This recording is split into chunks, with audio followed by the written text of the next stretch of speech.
శ్రీ గురుభ్యో నమః. చిన్ననాటి చందమామ కథలకు స్వాగతం. ఈనాటి కథ శీర్షిక పెద్ద దిక్కు. అనగనగా ఒక ఊళ్ళో ఒక బ్రాహ్మణ దంపతులు ఉండేవాళ్ళు.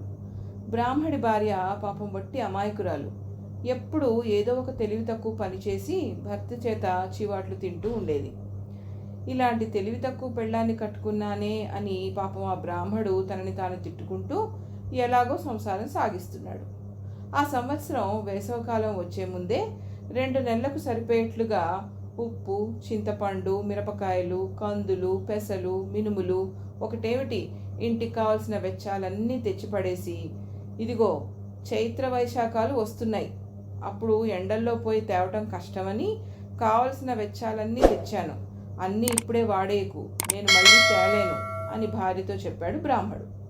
చైత్ర వైశాఖాలంటే ఎవరో మనుషులు అనుకుంది ఆ వెర్రి బాగుంది. అలాగే ఉంచుతాలేండి అంది. ఆ రోజు మొదలు చైత్ర వైశాఖాలు ఎప్పుడు మన ఇంటికి వస్తారా, ఎప్పుడు ఈ సరుకులన్నీ ఇచ్చి పుణ్యం కట్టుకుంటానా అని వీధుల్లో ఎదురు చూస్తూ ఉండసాగింది ఆ బ్రాహ్మడి భార్య. ఇలా ఉండగా బ్రాహ్మడు ఏదో పని మీద పక్క ఊరి పోవాల్సి వచ్చింది. ఊరికి పోబోతూ భార్యను పిలిచి, ఇదిగో నేను తెచ్చిన సరుకులన్నీ వాడేసేవు సుమా, చైత్ర వైశాఖాలు వస్తున్నాయి అని చెప్పిపోయాడు. ఆ సంగతి బ్రాహ్మడి పక్కింట్లో ఉన్న 2 కాపులు విన్నారు. బ్రాహ్మడి భార్య వట్టి తెలివి తక్కువదని వాళ్లకు కూడా తెలుసు.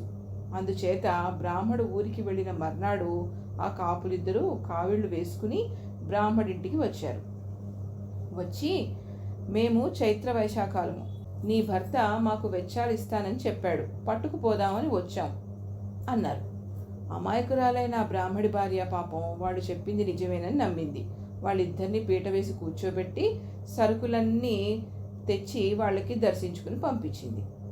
మరి 4 రోజులకి బ్రాహ్మడు తిరిగి వచ్చాడు.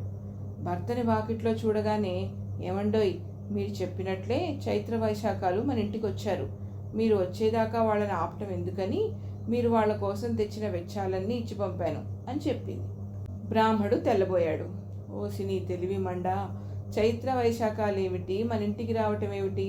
చైత్ర వైశాఖాలు అంటే నెలల పేర్లు, ఆ 2 నెలలు ఎండాకాలం, అందుకని చైత్ర వైశాఖాలు వస్తున్నాయని చెప్పాను, అదా నువ్వు చేసిన ఘనకార్యం అని నాలుగు తిట్టాడు. మళ్ళీ రోజులు గడిచాయి. బ్రాహ్మడు భార్య మాత్రం ఏదో ఒక తెలివి తక్కువ పనిచేసి భర్త చేత చీవాట్లు తింటూ ఉండుండేది. బ్రాహ్మడికి ప్రాణం విసిగెత్తిపోయింది. మన ఇంట్లో ఒక పెద్ద దిక్కు అంటూ లేకపోవటం చేతనే నీ బుద్ధి ఇలా బుగ్గి అవుతోంది, పెద్ద దిక్కు అంటూ ఒకటి కొంపలో ఉంటే నీ ఆటలు ఇలా సాగుతాయా అని కసురుకున్నాడు. అది వినగానే బ్రాహ్మడి భార్య ఆలోచనలో పడింది. పెద్ద దిక్కు అంటే ఏమిటా అని. ఎలాగైనా ఓ పెద్ద దిక్కును తను సంపాదించగలిగితే భర్త చేత చీవాట్లు తప్పవు కదా అనుకుంది. పాపం ఇంటికి వచ్చేపోయే వారినల్లా మా ఇంట్లో కూడా ఒక పెద్ద దిక్కు ఉంటే ఎంత బాగుండును అని ఆనాటి నుంచి అంటూ ఉండేది. ఇది తెలిసి బ్రాహ్మడి భార్యని మోసగించాలని ఒకడు తట్ట నిండా గడ్డితో చేసిన బొమ్మల్ని పెట్టుకుని పెద్ద దిక్కోయమ్మ పెద్ద దిక్కు అని కేక వేసుకుంటూ బ్రాహ్మడి ఇంటి ముందుగా పోయాడు. ఈ కేక వినగానే బ్రాహ్మడి భార్యకు ప్రాణం లేచి వచ్చింది. వెంటనే ఆ అబ్బిని పిలిచి బేరం చేసింది. ఒక్కో పెద్ద దిక్కు 200 అన్నాడు అతను. అమ్మ బాబోయ్, 200 నేనెక్కడి నుంచి తేగలను? కావలిస్తే ఇదిగో నా మెళ్ళో ఈ బంగారం గొలుసుంది, ఇస్తాను, పట్టుకెళ్ళు అంది. ఆ వచ్చినవాడు, సరే అలాగే తీసుకోవమ్మా అని నిక్షేపం లాంటి ఆ బంగారు గొలుసు పుచ్చుకుని ఓ పెద్ద దిక్కిచ్చి తన దాని పోయాడు. ఈ గొడవంతా జరిగేటప్పుడు ఆ బ్రాహ్మడు ఇంటి దగ్గర లేడు. బ్రాహ్మడి భార్య తాను కొన్న పెద్ద దిక్కుకు అలంకారం చేసి పసుపు కుంకుమ పెట్టి పూజ చేయడం మొదలుపెట్టింది. ఇంతలోకే బ్రాహ్మడి ఇంటికి తిరిగి వచ్చాడు. భర్తని చూడటంతో పూజ చేస్తున్న బ్రాహ్మడి భార్య చివాలను లేచి, ఏమండి, పెద్ద దిక్కు లేదో పెద్ద దిక్కు లేదో అని రోజు కసురుకుంటున్నారని నా మెళ్ళలో గొలుసు ఇచ్చి మరీ ఓ పెద్ద దిక్కుని కొన్నాను అని తను కొన్న గడ్డి బొమ్మను చూపించింది. బ్రాహ్మడికి నిలువునా నీరైపోయాడు. ఓ సినీ తెలివి మండ, నీతో ఇంకెలా కాపురం చేసేదే? నిక్షేపం లాంటి బంగారు గొలుసు కాస్త వాడెవడి మొహానో పెట్టి ఈ గడ్డి బొమ్మను కొన్నావా? ఇక నువ్వు నా ఇంట్లో ఒక్క క్షణం ఉండటానికి వీల్లేదు, నీ పెద్ద దిక్కు నువ్వు కలిసి ఎక్కడికైనా ఊరేగండి అంటూ భార్యను తరిమేశాడు. పాపం బ్రాహ్మడి భార్య ఏం చేస్తుంది? తన తెలివి తక్కువతనానికి తనను తాను తిట్టుకుంటూ పెద్ద దిక్కును తీసుకుని తన పుట్టింటికి బయలుదేరింది. అలా పోతూ ఉండగా ఒక అడవి వచ్చింది. ఇంతలో చీకటి పడింది. ఆ చీకట్లో ప్రయాణం సాగిస్తే పులో గులో మీద పడి చంపుతుందని బ్రాహ్మడి భార్య అక్కడే ఓ చెట్టెక్కి కూర్చుంది. నడిరాత్రి వేళ కొంతమంది దొంగలు సరిగ్గా చెట్టు కిందకే వచ్చి తాము దొంగలించిన సొత్తు భాగాలు పంచుకోసాగారు. వాళ్ళని చూడగానే చెట్టు మీద ఉన్న బ్రాహ్మడి భార్యకి భయం వేసి గుండె దడదడా కొట్టుకోసాగింది. చేతులు కాళ్ళు వణకసాగాయి. ఆమె చేతిలో ఉన్న పెద్ద దిక్కుగాస చటుక్కుని జారి దొంగల మధ్యలో పడింది.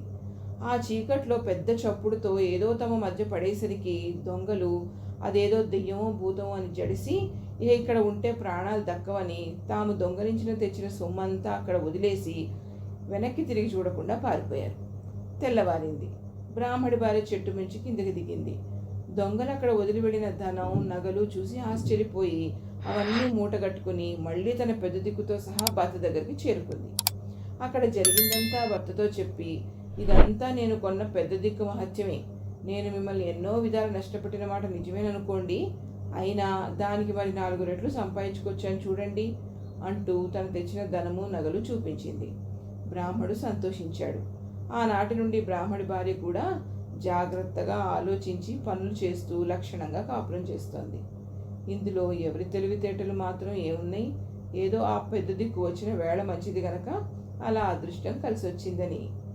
ఇంతటితో ఈ కథ కంచికి, మనం ఇంటికి. మీకు నేను చెప్పే కథలు కనుక నచ్చినట్లయితే నా ఛానల్ని తప్పకుండా సబ్స్క్రైబ్ చేసుకోండి. సెలవు.